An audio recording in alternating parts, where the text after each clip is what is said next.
Wires keratin up the straight nga naman yung ginamit natin dito sa hair ni Madam. Dahil nga naman lagi siyang nagkukulay, halos every month siya nagkukulay. Kaya naman itong keratin up the straight yung na-recommend ko sa kanya dahil compatible ito sa kanya. Kasama nga niya yung sister niya na si Ma'am Linda Town. Maraming salamat sa pag-trust. Nirecommend siya ni Mami Jep at ni Mami Marlene dito si Ma'am Linda Town. At kaya naman, ang sinuggest ko sa kanya talaga ang Keratin Opti Straight. At ito nga naman, natapos na natin yung hair ng kanyang sister. Malayong malayo sa itsura ng kanyang hair before. Ngayon, sobrang shiny, smooth. And then, talagang nakikita nyo na sobrang lambot na yung kanyang hair, guys. Ang kagandahan kasi dito sa Keratin Opti Straight, guys, ay mabilis lang siya matapos. Unlike sa Riban na sobrang tagal. Kaya naman ito talaga yung na-recommend ko sa kanya para mabilis kami matapos. And then, ito yung mga feedback nila. Sabi niya, "Hi Riz, okay na okay ang hair ko. Like na mo."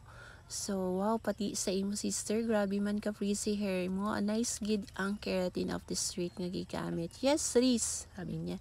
Then, ito naman yung ginamit natin sa hair ni Ma'am Nat. Sobrang manipis na rin at sobrang frizzy na rin. Kaya ito rin yung na-recommend ko sa kanyang hair. Ang gusto kasi ni Ma'am Nat sa kanyang hair ay para mawala yung mga frizzy, malessen yung waves, at ayaw rin naman niya na sobrang straight. Kaya naman itong keratin straight talaga yung ginamit natin sa kanyang hair. As you could see, parang kumapal yung hair ni Ma'am Nats. Ang kagandahan lang dito ay zero formaldehyde. Pwedeng-pwede siya sa matanda, sa bata, sa buntis, sa kahit sino, pwedeng-pwede po talaga siya, guys. Kaya ito talaga yung na-recommend ko sa kay Ma'am Nats. So, as you can see, sobrang ganda na. Sobrang shiny and smooth na rin yung hair ni Ma'am Nats. So, ito yung kanina, yung kanyang hair.